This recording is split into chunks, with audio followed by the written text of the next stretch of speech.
dengan seutuhnya atau memang dia Terus ada something ya, something yang kembali ilmu pengetahuan dan teknologi telah membuat orang tidak lagi dapat percaya kepada Allah. semakin deg-degan. Ya. Kemajuan teknologi ya tentunya membuat orang tidak lagi ya sebagai pengaruh dapat percaya kepada Allah.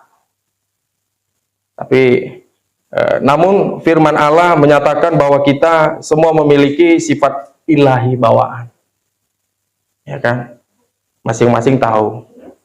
Masing-masing pribadi pahamlah sifat-sifat ilahi bawaan ya secara detailnya. Untuk memadamkan iman tentang keberadaan Allah. Berarti kita harus melenyapkan bintang-bintang di langit, mengacaukan proses penciptaan alam. Betapa bodohnya orang yang menolak Allah. Ya. Kita boleh buka ayat firman Tuhan bersama-sama dalam Mazmur 53. Mazmur pasal 53 ayat 2. Kita boleh bangkit berdiri, kita sama-sama membacanya. Sudah dapat? Mazmur 53 ayat 2. 1, 2, 3. Orang bebal berkata dalam hatinya, tidak ada Allah. Busuk dan jijik kecurangan mereka. Tidak ada yang berbuat baik. Haleluya. Selamat boleh duduk kembali. Kita orang percaya tidak boleh menganggap tidak ada Allah. Amin. Ya, kita harus melakukan perintahnya dan tidak menyimpang dari ajarannya. Hati-hati melalui perkataan. Ya, contohnya ya, ketika kita sebagai orang percaya, kita ditegur sama guru kita, ya kan? Sama kakak senior kita di sekolah.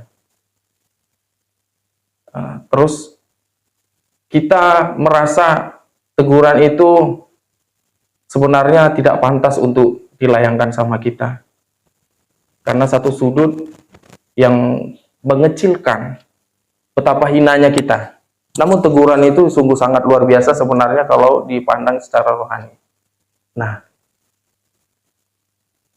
yang sebaiknya yang harus kita lakukan adalah ya itu tadi, berpikir secara pemahaman Kristus yang bertumbuh dalam pribadi kita, yang tertanam, dan menilai setiap teguran dari teman kita atau di lingkungan kita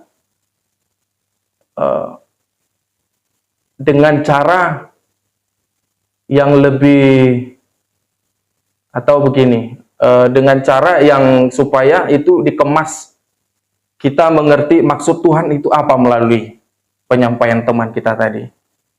Agar apa? Agar kita menikmati teguran itu menjadi berkat, bukan menjadi satu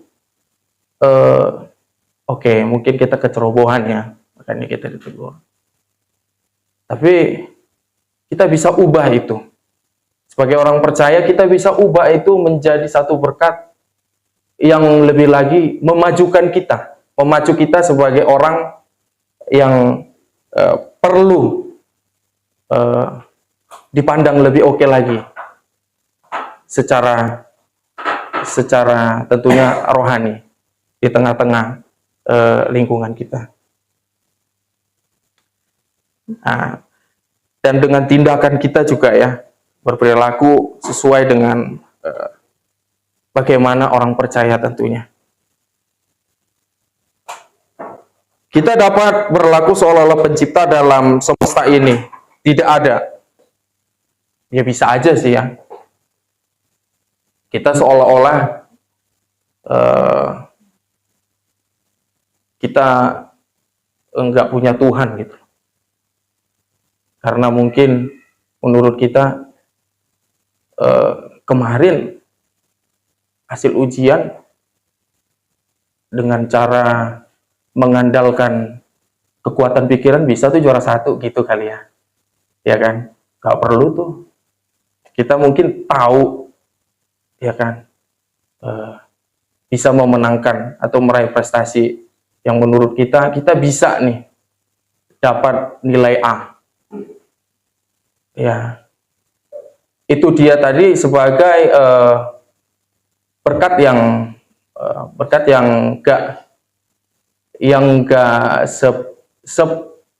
gak layak sebenarnya, yang gak boleh sebenarnya, yang menjadi pedoman kita, karena perkenanan Tuhan untuk meraih satu prestasi itu lebih layak. Bagaimana Tuhan memberikan itu menjadi satu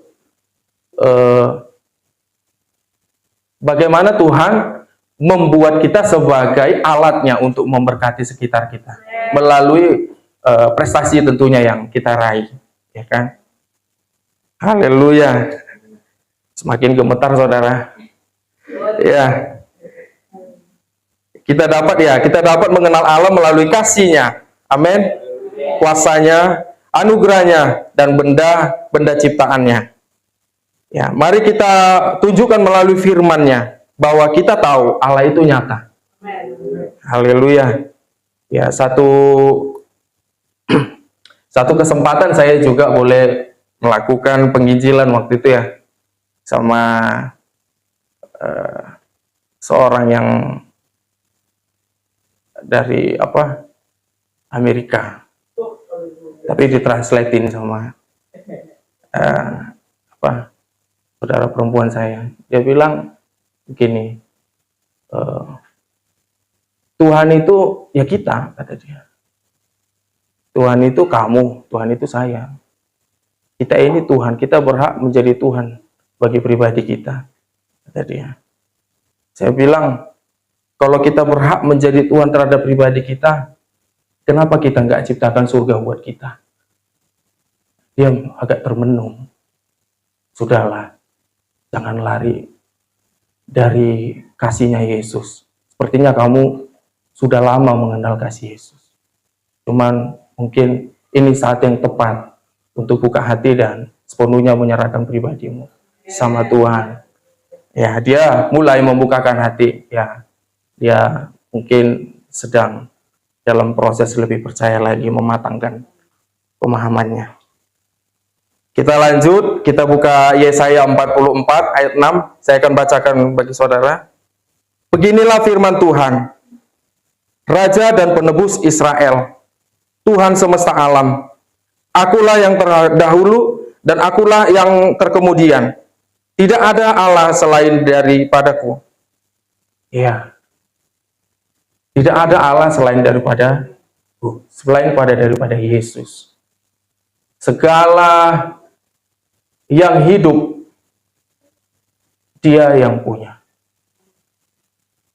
Segala yang bernapas Dia yang punya. Dan kuasanya sungguh nyata bagi kita. Dia rela berkorban. Dan lebih lagi, Dia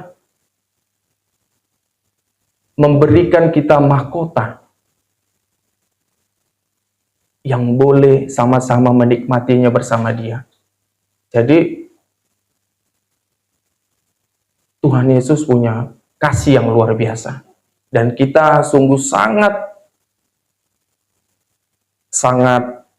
diberkati oleh anugerahnya.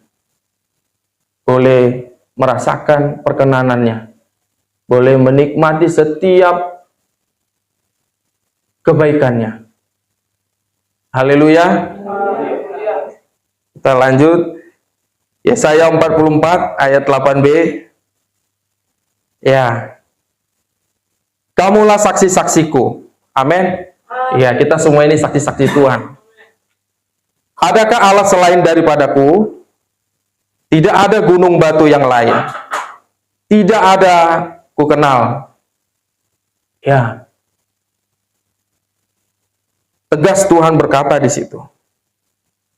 Tidak ada gunung batu yang lain.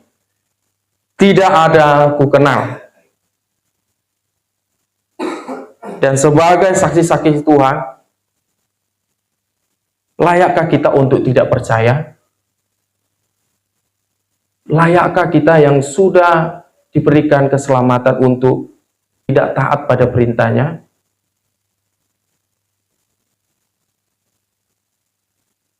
Sebagai orang yang percaya, kita punya pedoman yang setiap hari atau setiap waktu kita harus menjadi